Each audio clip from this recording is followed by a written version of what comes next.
Engkau gembala yang baru, kau menuntut hidupku dan bawaku ke air tenang, menyegarkan jiwaku. Puji Tuhan.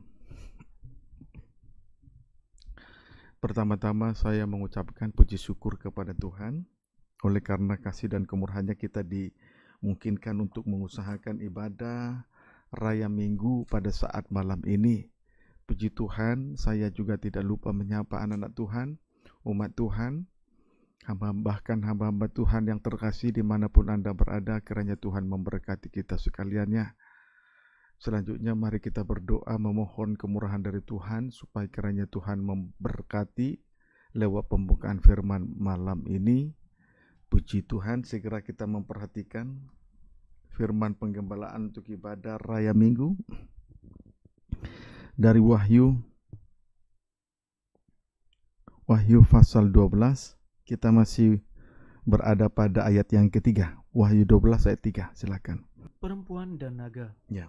Maka tampaklah suatu tanda yang lain di langit, dan lihatlah seekor naga merah padam yang besar, berkepala 7 dan bertanduk 10, dan di atas kepalanya ada 7 mahkota.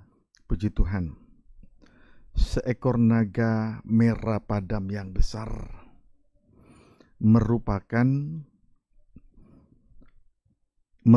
perkembangan dari ular yang pernah ada di Taman Eden dan yang pernah memperdayakan Adam dan Hawa, istrinya itu. Puji Tuhan.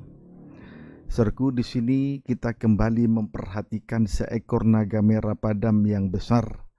Sebenarnya ini merupakan perkembangan dari ular yang pernah ada di Taman Eden dan yang pernah memperdayakan Adam dan istrinya itu, Hawa. Amin. Amin. Kemudian adapun wujud dari naga itu ialah berkepala 7, bertanduk 10, kemudian di atas kepalanya ada 7 mahkota. Puji Tuhan, ada 7 mahkota. Sebenarnya wujud ini adalah akal jahat dari iblis atau setan. Sebetulnya wujud dari naga itu adalah akal jahat dari iblis atau setan. Amin. Amin. Kalau saja kita bandingkan dengan Wahyu 5 ayat 6, di situ terlihat dengan jelas anak domba yang telah disembelih, wujudnya bertanduk 7 dan bermata 7. Amin, saudaraku. Amin. Kalau saja kita bandingkan dengan Wahyu 5 ayat yang ke-6, di situ kita melihat satu penampilan yang sangat berbeda dari anak domba yang telah disembelih, bertanduk 7 dan bermata 7. Puji Tuhan. Bertanduk 7 menunjuk kuasa yang sempurna. Bertanduk 7 menunjuk kuasa yang sempurna, sedangkan bermata 7 menunjuk itulah ketujuh roh Allah yang diutus ke seluruh bumi. Itulah hamba-hamba Tuhan yang diutus ke seluruh bumi menjadi terang, menjadi kesaksian, menjadi contoh teladan baik dalam perkataan maupun perbuatan mereka sekaliannya. Namun segera saja kita membacanya. Wahyu 5 ayat 6. Ya. Demikian firman Tuhan. Ya. Kitab yang dimeterai dan anak domba. Puji Tuhan. Ya. Maka aku melihat di tengah-tengah tahta dan keempat makhluk itu, Ya. dan di tengah-tengah tua-tua itu berdiri seekor anak domba seperti telah disembelih. Seperti telah disembelih. Terus Bertanduk 7 dan Iya. bermata 7. iya. Itulah ketujuh roh Allah yang diutus Puji ke seluruh Tuhan. bumi. Pada ayat ini tidak disinggung mengenai kepala dari anak domba yang telah disembelih. Karena kepalanya sudah pasti hanya 1, bukan 7 seperti seekor naga merah padam tadi. Amin. Amin. Puji Tuhan.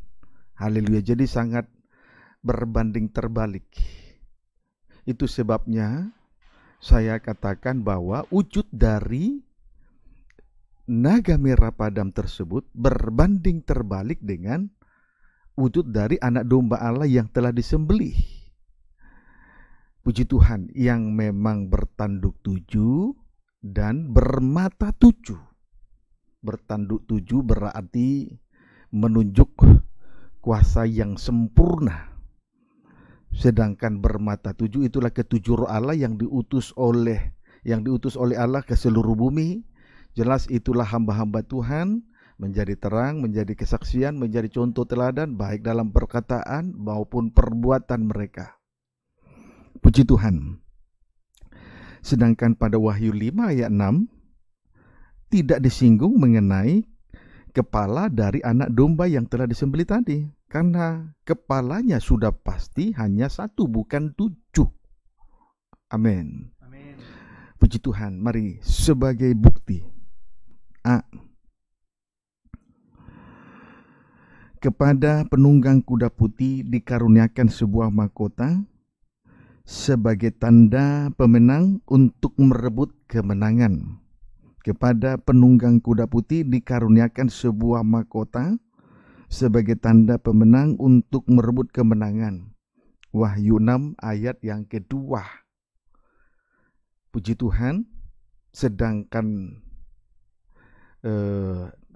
mahkota yang ada di atas kepala daripada naga merah padam itu ada 7, sesuai dengan jumlah kepala dari naga merah padam tersebut. Amin, saudaraku.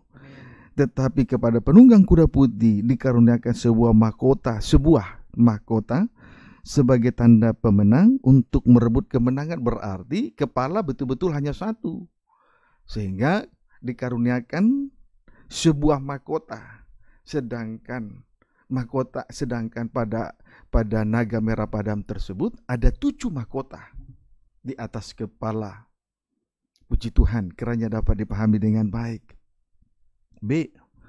Pada saat tuaian di bumi, anak manusia dengan sebuah mahkota emas di atas kepalanya dan sebilah sabit di tangannya. Wahyu 14 ayat 14. Kemudian C. Kristus tidak terbagi-bagi sesuai dengan pernyataan Rasul Paulus di dalam 1 Korintus 1 ayat 13. Amin, saudaraku. Puji Tuhan. Jadi sekali lagi saya sampaikan dengan tandas kepala 7 dan bertanduk 10. Kemudian ada 7 mahkota. Itu hanyalah akal bulus dan tipu daya dari iblis atau setan. Itu hanyalah akal bulus dan tipu daya dari iblis atau setan. Puji Tuhan. Haleluya. Wahyu 17 ayat 7.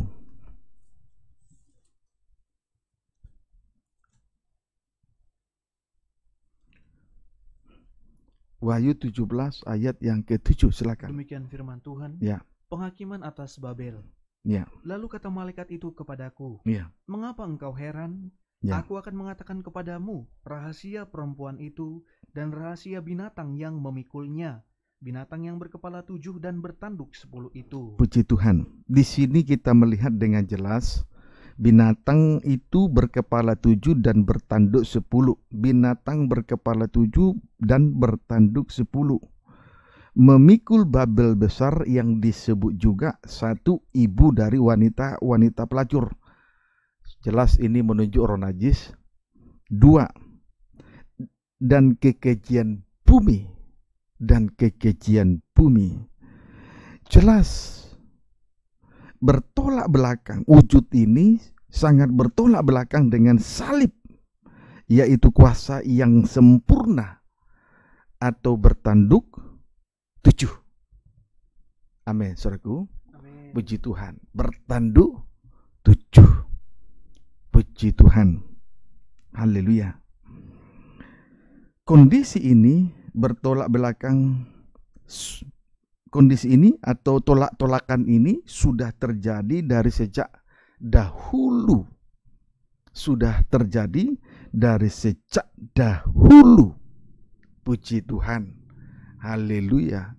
Tadi wujud dari seekor naga merah padam yang besar itu berkepala 7, bertanduk 10, dan bermahkotakan dan 7 mahkota di atas kepala.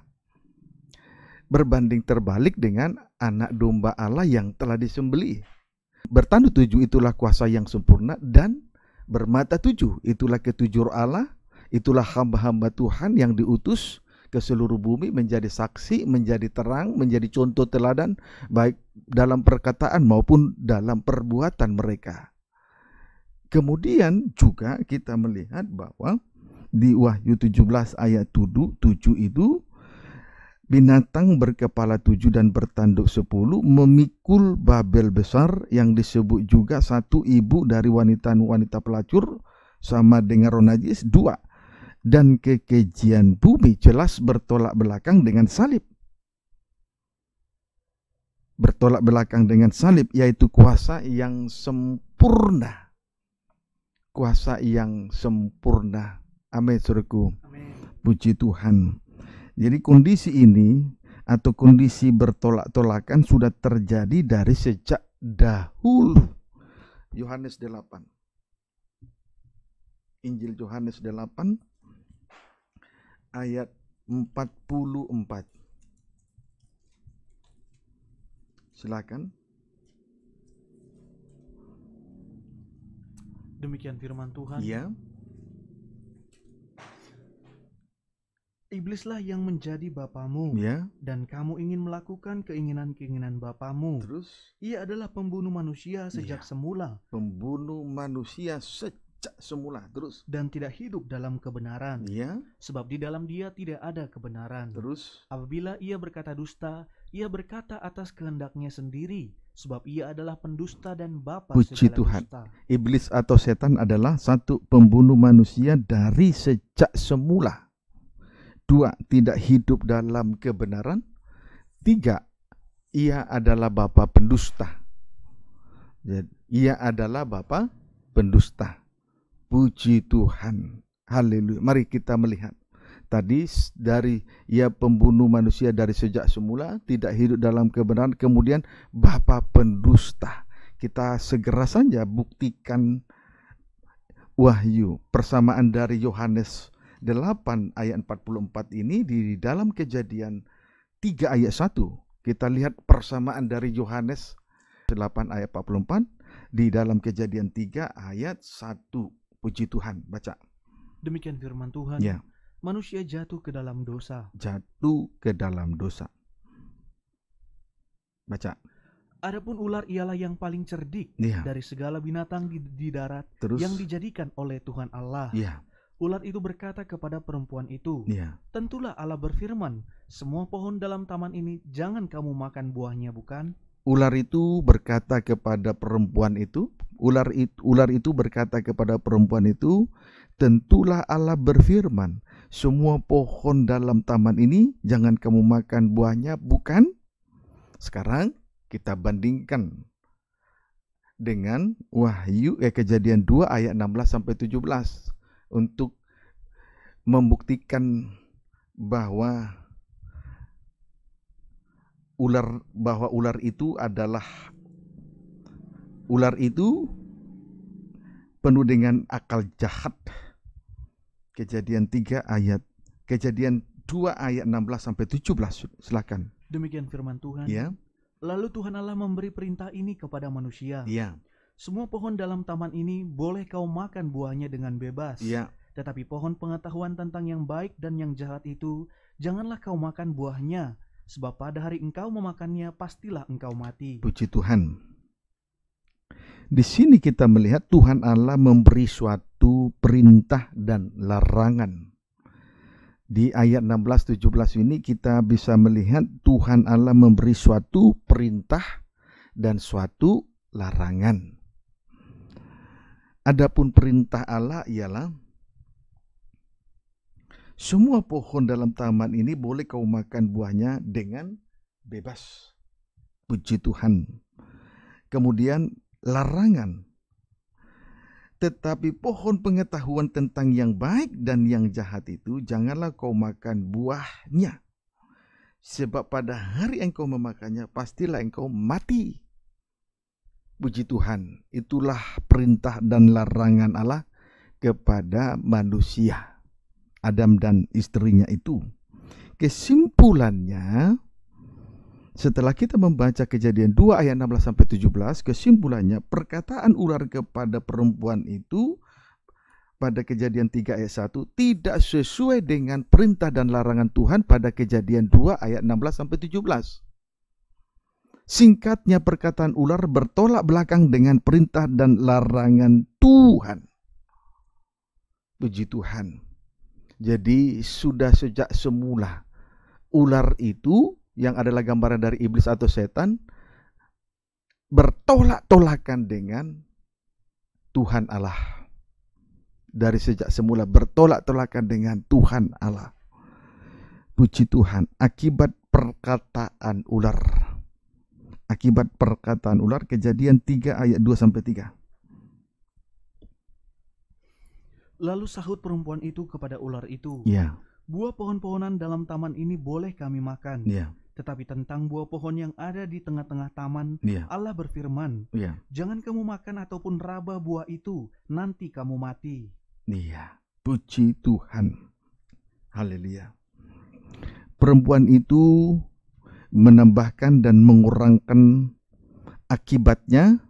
Perakhirnya perempuan itu menambahkan dan mengurangkan perkataan Tuhan. Sebab perempuan itu berkata pada ayat 3, jangan kamu makan ataupun rabah buah itu. Ya, akibatnya perempuan itu menambahkan dan mengurangkan perkataan Tuhan. Sebab perempuan itu berkata pada ayat 3, jangan kamu makan ataupun rabah buah itu. Amin. Strip pertama, jangan kamu makan. Nah, kalimat ini dibagi menjadi dalam dua bagian. Yang pertama, kalimat yang pertama, jangan kamu makan. Berarti firman Allah dikurangkan. Firman Allah dikurangkan. Kemudian, strip yang kedua, perkataan yang ditambah. Kemudian perkataan yang ditambahkan adalah kata raba. Ya, puji Tuhan. Kalimat yang pertama, jangan kamu makan, berarti perkataan Allah dikurangkan. Kemudian kata raba berarti perkataan Tuhan ditambahkan. Amin, saudaraku. Dikurangkan artinya firman yang dikurangkan itulah firman pengajaran salib. Dikurangkan artinya, atau firman yang dikurangkan ialah pengajaran salib diganti dengan dua hal. Firman yang dikurangkan ialah pengajaran salib diganti dengan dua hal. Satu, teologi kemakmuran. Ya, teologi kemakmuran yang berbicara tentang berkat-berkat semata, tetapi mengabaikan salib Kristus. Itu teologi kemakmuran. Dan yang menyatakan bahwa kebangkitan itu sedang berlangsung, tetapi tidak satu dalam pengalaman kematian Yesus Kristus. Itu teologi kemakmuran. Sedang marak di hari-hari terakhir ini untuk mengumpulkan jiwa-jiwa semakin bertambah-tambah banyak, tetapi mengabaikan salib. Dua, tanda-tanda heran ataupun mujizat-mujizat. Tadi firman yang dikurangkan. Itulah pengajaran salib diganti dengan dua hal. Satu, teologi kemakmuran. Dua, tanda-tanda heran diganti dengan dua hal. Yang kedua, tanda-tanda heran ataupun mujizat-mujizat. Tetapi salib diabaikan. Puji Tuhan, itu terlihat dengan jelas di dalam Matius pasal yang ke-7 ayat 17 sampai dengan ayat 7 sampai dengan ayat 23. Puji Tuhan, nabi-nabi palsu mengadakan 3 tanda heran. Satu, bernubuat demi nama Tuhan. 2, mengusir setan demi nama Tuhan. 3, mengadakan banyak mujizat, tetapi mengabaikan salib Kristus. Inilah contoh hamba Tuhan yang tidak dikenal oleh Tuhan. Lalu kemudian di Wahyu 13 ayat 1 dan ayat 12 sampai dengan ayat 14, seluruh dunia heran karena baik antikristus maupun nabi palsu mengadakan tanda-tanda heran, mengadakan musisat-musisat, baik itu kesembuhan maupun api yang diturunkan dari langit ke bumi, sehingga seluruh dunia heran oleh perbuatan mereka. Puji Tuhan. Inilah firman yang dikurangkan. Mereka lebih mengutamakan hal-hal itu semua, yaitu teologi kemakmuran dan tanda-tanda heran. Memang ketika tanda-tanda heran diadakan, seluruh dunia heran. Sesuai dengan Wahyu 13 ayat 1 dan Wahyu 13 ayat 12 sampai dengan ayat 14. Amin, saudaraku. Puji Tuhan, itulah tentang firman yang dikurangkan. Puji Tuhan. Kemudian firman yang ditambahkan. Tadi ditambahkan kata raba toh? Sebetulnya hal itu kata raba tidak ada kalau kita baca dalam Kejadian, perintah maupun larangan Tuhan dalam Kejadian 2 ayat 16 sampai dengan ayat 17. Puji Tuhan. Firman yang ditambahkan berarti menyampaikan satu dan dua ayat firman, lalu ditambahkan dengan dongeng nenek tua, cerita-cerita isapan jempol, tahayul-tahayul, filsafat-filsafat kosong, tahayul-tahayul, filsafat-filsafat kosong, sebagai bumbu penyedap untuk didengar oleh telinga. Jadi menyampaikan 1-2 ayat firman, lalu ditambahkan dengan cerita isapan jempol, dongeng nenek tua, tahayul-tahayul, filsafat kosong, dan itu semua digunakan sebagai bumbu penyedap untuk didengar oleh telinga. Bumbu penyedap untuk didengar oleh telinga. Amin, saudaraku. Amin. Puji Tuhan. Haleluya. Dengan demikian tergenapilah apa yang ditulis oleh Rasul Paulus kepada Timotius. Dengan demikian tergenapilah apa yang dituliskan atau disampaikan oleh Rasul Paulus kepada Timotius. 2 Timotius 4 ayat 3 sampai 4. 2 Timotius 4 ayat 3 sampai 4, baca. Demikian firman Tuhan, penuhilah panggilan pelayananmu. Iya. Baca. Karena akan datang waktunya. Karena akan datang waktunya. Datang waktunya. Berarti ada masanya nanti di mana orang akan terus. Orang tidak dapat lagi menerima ajaran sehat. Orang tidak dapat lagi menerima ajaran sehat terus. Tetapi mereka akan mengumpulkan guru-guru menurut mengumpulkan kehendaknya. Guru-guru, mengumpulkan hamba-hamba Tuhan, pemberita-pemberita Injil menurut kehendaknya dengan satu tujuan, untuk memuaskan keinginan telinganya. Untuk memuaskan keinginan telinga. Dan itu akan terjadi. Akan datang masanya. Akan terjadi, akan tiba waktunya. Puji Tuhan. Tetapi bagi kita, Tuhan Allah sudah mengingatkan hal ini, puji Tuhan, supaya manakala waktunya tiba, kita tidak perlu kaget. Dan sekarang memang saudaraku, banyak orang mengumpulkan guru-guru menurut kehendaknya untuk memuaskan keinginan telinganya. Banyak orang berduyun-duyun mencari sebuah tempat, ya saudaraku, sebuah tempat di mana tempat itu bisa memuaskan telinga para audiens, yaitu orang-orang yang datang berkumpul di tempat itu. Puji Tuhan. Ayat 4. Mereka akan memalingkan telinganya dari kebenaran Iya. dan membukanya bagi dongeng. Jadi orang yang suka dengan bumbu-bumbu penyedap, orang yang suka mendengar cerita isapan jempol adalah tanda bahwa ia mengabaikan pengajaran salib, ajaran yang benar, ajaran yang sehat. Kalau orang suka dengan firman yang ditambahkan, dongeng nenek tua, tahayul-tahayul, pasti ia akan berpaling dari ajaran sehat, ajaran benar. Itulah pengajaran salib, murni dan benar. Amin, saudaraku. Amin. Puji Tuhan. Kiranya dapat dipahami dengan baik. Tetapi biarlah kiranya sepasang telinga yang Tuhan berikan ini kita gunakan untuk pengajaran yang benar dan sehat. Amin. Pengajaran salib Kristus. Amin, saudaraku. Amin. Puji Tuhan. Haleluya. Kita kembali membaca Kejadian 3 ayat 3. Puji Tuhan. Kejadian 3 ayat 3. Puji Tuhan, Kejadian 3 ayat 1, di situ terlihat kelicikan daripada ular itu. Lalu akibatnya, Kejadian 3 ayat akibatnya firman Allah ditambahkan dan dikurangkan. Itulah Kejadian 3 ayat 2 sampai 3. Puji Tuhan, namun kita kembali dulu membaca Kejadian 3 ayat 3.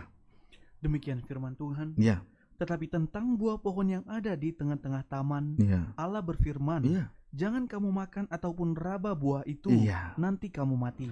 Nanti kamu mati. Sebenarnya perempuan itu menyadari kalau firman itu ditambahkan dan dikurangkan, maka ia akan mati. Di sini pernyataan terakhir dari perempuan itu kepada ular ialah nanti kami mati. Berarti perempuan itu sangat menyadari betul kalau firman Allah itu ditambahkan dan dikurangkan, maka ia akan mati. Ia menyadari akan hal itu. Puji Tuhan.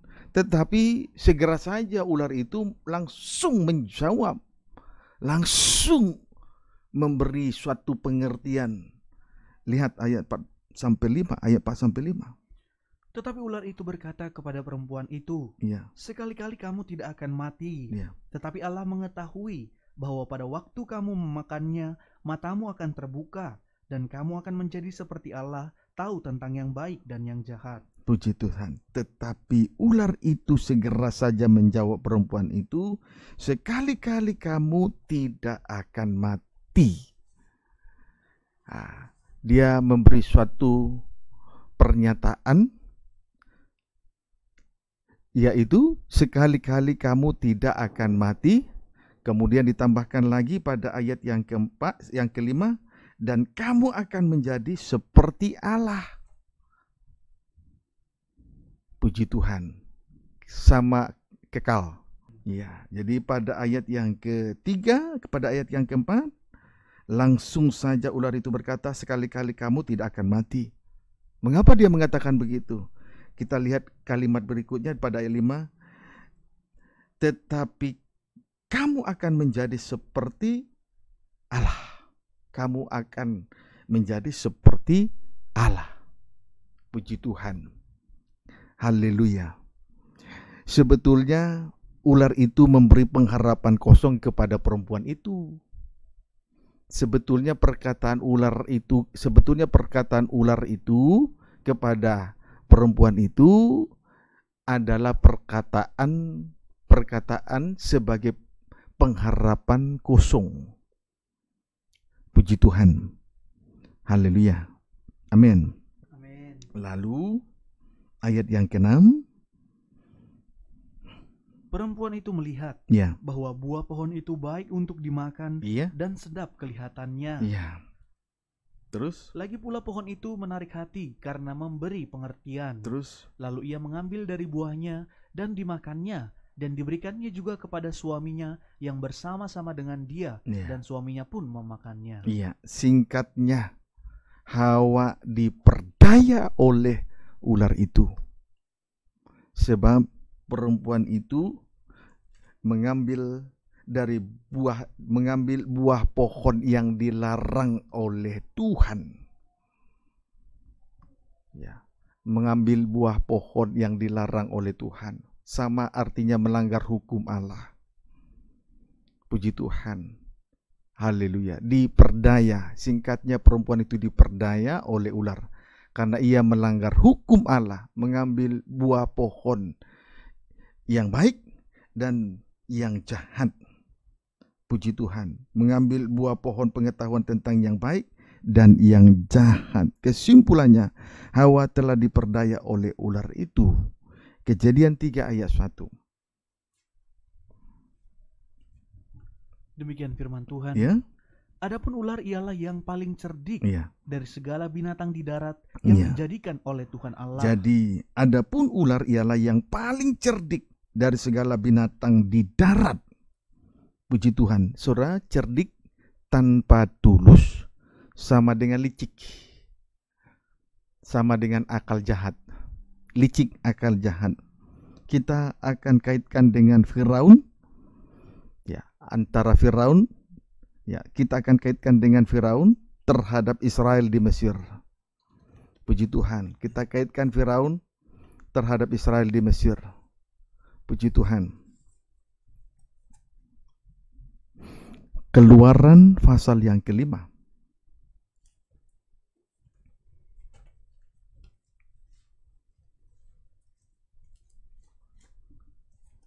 Nih, puji Tuhan. Firaun adalah gambaran daripada iblis atau setan. Mari. Paling licik. Tadi, saudaraku, cerdik tapi tidak tulus sama dengan licik. Firaun juga adalah gambaran daripada iblis setan. Puji Tuhan. Keluaran pasal yang kelima. Ayat 1 sampai dengan ayat yang ke-4. Silakan. Demikian firman Tuhan. Iya. Musa menghadap Firaun, bangsa Israel makin ditindas. Iya. Kemudian Musa dan Harun pergi menghadap Firaun, Iya. lalu berkata kepadanya, beginilah firman Tuhan Allah Israel, Iya. biarkanlah umatku pergi untuk mengadakan perayaan bagiku di padang Ya, gurun. mengadakan perayaan bagi Tuhan di padang gurun. Puji Tuhan, supaya ada perayaan hari-hari raya, kebaktian kepada Tuhan terus di dunia ini terus. Tetapi Firaun berkata, Iya, tapi lihat siasat setan terus. siapakah Tuhan itu yang harus kudengarkan firman-Nya untuk Terus. membiarkan orang Israel pergi? Iya, terus. Tidak kenal aku Tuhan itu, Iya, dan tidak juga aku membiarkan orang Israel pergi. terus. Lalu kata mereka, Iya. Allah orang Ibrani telah menemui kami. Iya. Izinkanlah kiranya kami pergi ke padang gurun Iya. 3 hari perjalanan jauhnya 3 hari perjalanan jauhnya terus. untuk mempersembahkan korban Iya. kepada Tuhan Allah kami, Terus. supaya jangan nanti mendatangkan kepada kami penyakit sampar atau pedang. Puji Tuhan, penyakit sampar ataupun pedang. Ayat yang keempat. Tetapi Raja Mesir berkata kepada mereka, Firaun berkata kepada mereka. Terus. Musa dan Harun, Ya. mengapakah kamu bawa-bawa bangsa ini melalaikan pekerjaannya? Iya. Pergilah melakukan pekerjaanmu. Iya. Puji Tuhan. Di sini kita melihat Firaun berkata kepada Musa dan Harun, mengapakah kamu bawa-bawa bangsa ini melalaikan pekerjaannya? Pergilah melakukan pekerjaanmu. Jadi saudara, setan dengan akal bulusnya, dengan tipu dayanya, berusaha untuk mempertahankan manusia terlena di dunia ini dengan pekerjaan. Mempertahankan manusia di dunia untuk tetap berada di dunia ini, saudaraku, dengan cara kerja, dengan cara pekerjaan, terikat dengan pekerjaan. Puji Tuhan. Haleluya. Saudaraku, Firaun ini gambaran dari iblis setan, sedangkan dunia adalah gambaran dari sedangkan Mesir adalah gambaran dunia. Israel itu adalah gambaran dari gereja Tuhan. Memang setan berharap sekali supaya gereja Tuhan tetap terikat dengan dunia ini lewat pekerjaan. Terikat dengan pekerjaan di dunia ini, terlena dengan dunia ini. Puji Tuhan. Itu sebabnya kalau kita perhatikan tulisan Rasul Paulus kepada jemaat di Ibrani, di situ diterangkan dengan sejelas-jelasnya bahwa ada suatu kerinduan untuk kembali ke tanah air surgawi. Karena kita berasal dari Allah, maka harus kembali kepada Allah. Tetapi setan tidaklah demikian, berusaha untuk menahan manusia sampai manusia itu terlena di dunia, diikat dengan pekerjaan, terlena di dunia ini. Puji Tuhan, kiranya dapat dipahami dengan baik. Amin, saudaraku. Haleluya. Jadi itu rencana iblis atau setan kepada gereja Tuhan. Dan kalau kita melihat monumen daripada Mesir adalah piramida. Piramida itu didirikan adalah dengan satu tujuan adalah untuk sebagai tempat daripada raja-raja yang sudah mati lalu diawetkan. Jadi mumi. Jadi jelas bahwa dunia ini adalah tempat kebinasaan. Itu sebabnya juga Rasul Paulus berkata kepada jemaat di Korintus, selama aku mendiami kemah tubuh ini, ia banyak mengeluh karena terlalu banyaknya tekanan-tekanan lewat pergumulan-pergumulan yang tidak berkesudahan. Puji Tuhan. Haleluya. Amin, saudaraku. Amin. Puji Tuhan. Jangan kita diawetkan di dunia ini. Karena itu merupakan siasat daripada iblis atau setan. Puji Tuhan. Seolah-olah dunia ini terpisah dengan pelayanan. Itu sebabnya pada ayat yang keempat, Firaun berkata, mengapakah kamu bawa-bawa bangsa ini melalaikan pekerjaannya? Pergilah melakukan pekerjaanmu. Puji Tuhan. Haleluya. Jadi setan berusaha untuk memisahkan ibadah pelayanan supaya memisahkan bangsa Israel dari ibadah pelayanan supaya tetap terlena di bumi ini lewat pekerjaan. Puji Tuhan, hati-hati. Sebab itu kita lihat pada Keluaran 5 ayat 5 sampai dengan 10. Lagi kata Fir'aun, Iya. lihat, sekarang telah terlalu banyak bangsamu di negeri ini. Iya. Masakan kamu hendak menghentikan mereka dari kerja paksanya? Iya. Pada hari itu juga Fir'aun memerintahkan kepada pengerah-pengerah bangsa itu dan kepada mandur-mandur mereka sendiri. Iya.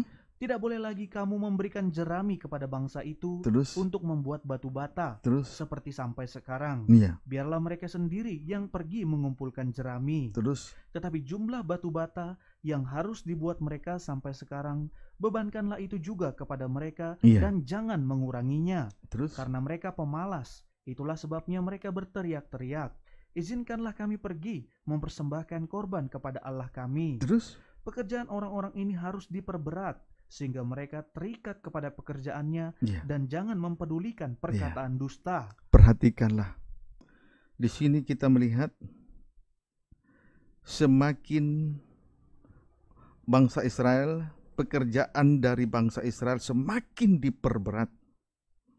Semakin diperberat itu sama dengan semakin diperbanyak. Aktivitas itu semakin diperbanyak berarti semakin diperberat.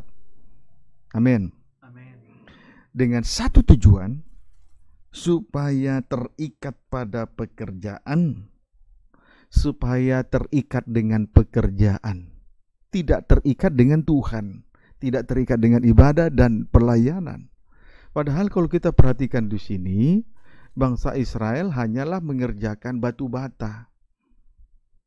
Ya, mengerjakan tanah liat menjadi batu bata. Ini kan pekerjaan daging. Ya, kalau kita hidup menurut hawa nafsu dan keinginan daging yang jahat, itu yang membuat kita menjadi hina seperti tanah liat. Itu sebabnya untuk membuat batu bata ini dari tanah liat, bangsa Israel harus mengumpulkan jerami. Amin, saudaraku. Amin. Puji Tuhan. Berbeda dengan kalau kita mengerjakan pekerjaan Tuhan, kita akan menjadi gandum yang dikumpulkan di dalam lumbungnya Tuhan. Bukan jerami. Puji Tuhan.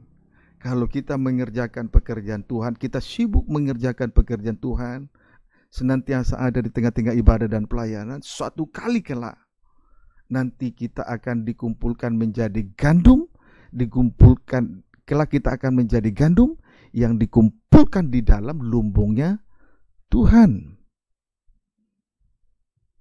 Amin, saudaraku. Amin. Puji Tuhan.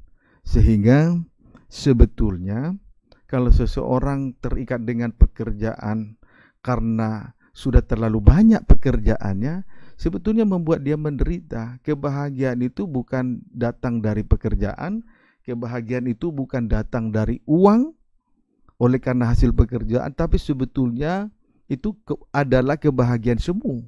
Karena kalau habis uang, habis kebahagiaan. Sumber kebahagiaan yang abadi itu sebetulnya dari Tuhan.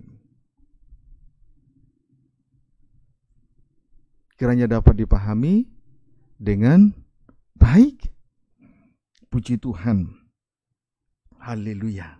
Nah, sekarang kita kembali membaca Keluaran 5 ayat 20-21. Demikian firman Tuhan.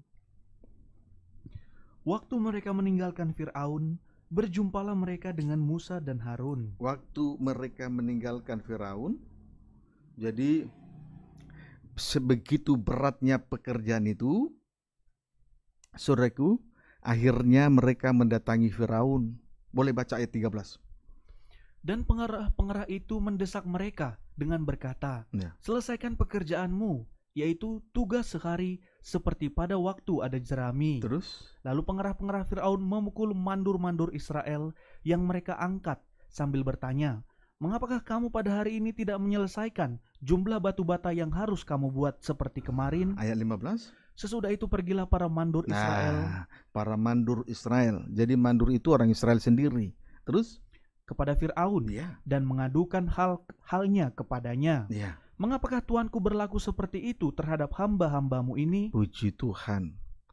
Karena begitu beratnya beban yang harus ditanggung oleh bangsa Israel, karena pekerjaan itu sudah semakin banyak, akhirnya mandur-mandur dari bangsa Israel itu pergi menghadap Firaun.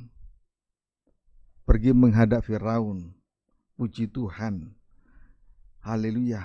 Tanda bahwa mereka tidak terima. Ya, mereka mengadukan nasib mereka, tanda bahwa mereka sangat menderita sekali. Puji Tuhan. Lalu ayat 20-21. Waktu mereka meninggalkan Fir'aun, Ya, waktu mandur-mandur itu meninggalkan Firaun, terus berjumpalah mereka dengan Musa dan Harun berjumpalah dengan Musa, Harun, terus yang sedang menantikan mereka. ya, terus Lalu mereka berkata kepada keduanya, ya, kiranya Tuhan memperhatikan perbuatanmu ya, dan menghukumkan kamu, ya, karena kamu telah membusukkan nama kami kepada Fir'aun ya, dan hamba-hambanya, dan dengan demikian kamu telah memberikan pisau kepada mereka untuk membunuh kami. iya. Bayangkan, akhirnya para mandur itu berkata, kiranya Tuhan memperhatikan perbuatanmu dan menghukumkan kamu, karena kamu telah membusukkan nama kami kepada Firaun dan hamba-hambanya. Dengan demikian kamu telah memberikan pisau kepada mereka untuk membunuh kami. Dari pernyataan ini kita dapat mengambil kesimpulan, tadinya bangsa Israel sangat menyambut antusias keberadaan daripada Harun dan Musa dan Harun sebagai diutus sebagai pembebasan. Tetapi karena kerja paksa yang semakin diperberatkan, ditanggungkan kepada bangsa Israel,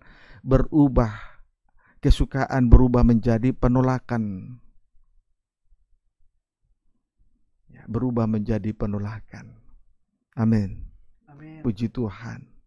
Di dalam penolakan itu mereka berkata, kamu telah membusukkan nama kami kepada Fir'aun. Membusukkan nama kami kepada Fir'aun. Puji Tuhan. Haleluya. Kemudian, dan hamba-hambanya, dan dengan demikian kamu telah memberikan pisau kepada mereka untuk membunuh kami. Saudaraku, membusukkan nama dan memberikan pisau untuk membunuh, sebetulnya itu adalah pernyataan yang tidak tepat. Puji Tuhan. Saudaraku, pernyataan ini sudah bertolak belakang sebetulnya. Kalau kita perhatikan dengan Keluaran pasal ke-16, puji Tuhan.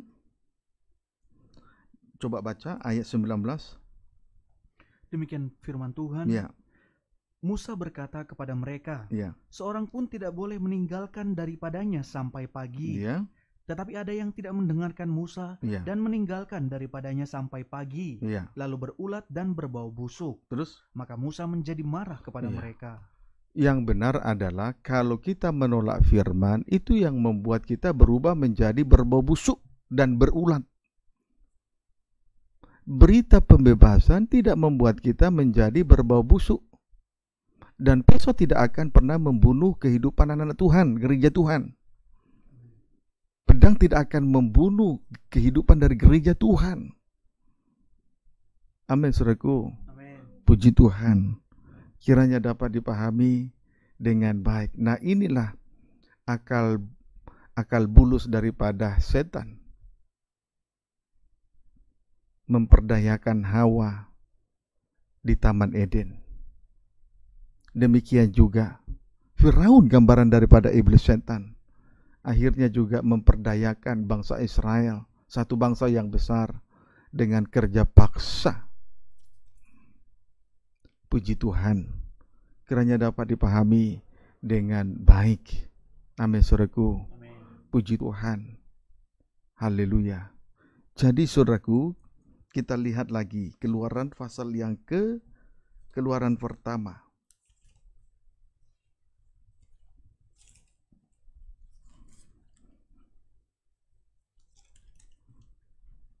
Ayat 10 sampai dengan ayat 11. Demikian firman Tuhan. Ya, Orang Israel ditindas di Mesir. ya. Marilah kita bertindak dengan bijaksana Ya, terus. terhadap mereka, supaya mereka jangan bertambah banyak lagi. Ya, Dan jika terjadi peperangan, jangan bersekutu nanti dengan musuh kita ya. dan memerangi kita, lalu pergi dari negeri ini. Terus. Sebab itu pengawas-pengawas Rodi ditempatkan atas mereka Ya. untuk menindas mereka dengan kerja paksa. Iya. Mereka harus mendirikan bagi Firaun kota-kota perbekalan, yakni Pitom dan Ramses. Puji Tuhan. Lihat, Firaun berkata, marilah kita bertindak dengan bijaksana terhadap mereka. Tetapi yang dimaksud di sini, tindakan bijaksana yang dimaksud di sini adalah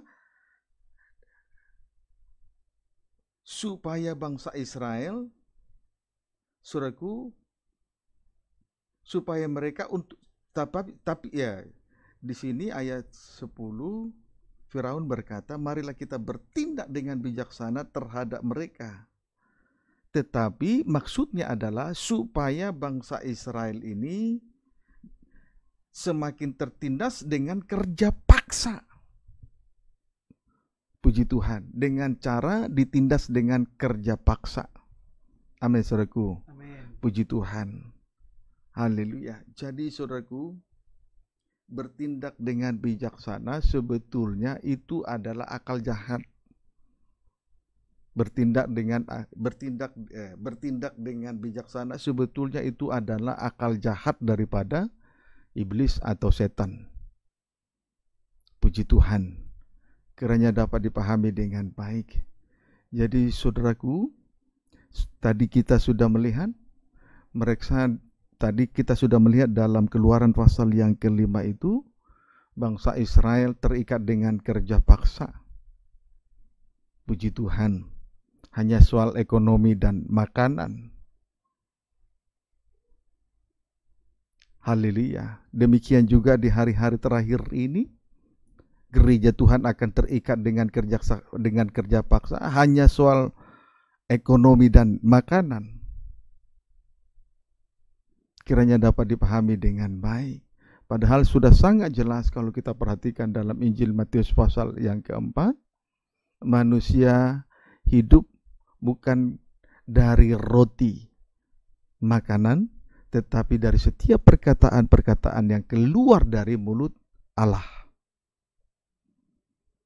Amin, saudaraku. Tetapi itu pun di dalam Matius pasal yang keempat ini, Matius pasal yang keempat, iblis juga berusaha untuk memperdayakan pribadi Yesus Kristus. Puji Tuhan, kiranya dapat dipahami dengan baik. Tetapi malam ini, saudaraku, saya tidak akan tambahkan lagi pemberitaan firman Tuhan. Namun yang pasti, perkataan marilah kita bertindak dengan bijaksana itu merupakan akal jahat daripada iblis setan. Karena yang dimaksud dengan bertindak dengan paksa, dengan bijaksana adalah justru menindas bangsa Israel dengan kerja paksa. Puji Tuhan. Demikian juga nanti gereja Tuhan di hari-hari terakhir ini semakin diperberat karena semakin banyak kesibukan-kesibukan. Puji Tuhan, semakin banyak kesibukan dan itu terkait dengan ekonomi, terkait dengan soal makan minum. Puji Tuhan, itu sebabnya kalau gereja Tuhan tidak mengerti rencana Tuhan, kalau orang Kristen tidak mengerti rencana Tuhan, mereka pasti mendahulukan kerja paksa, karena itu terkait dengan soal makan dan minuman. Makan dan minum. Kiranya dapat dipahami dengan baik. Puji Tuhan. Nah, saudara, kita berdoa supaya kiranya wujud daripada naga merah padam yang besar ini sebagai akal jahat daripada iblis setan tidak memperdaya kehidupan kita masing-masing. Amin. Perlu saya tambahkan sedikit lagi. Saudara, tadi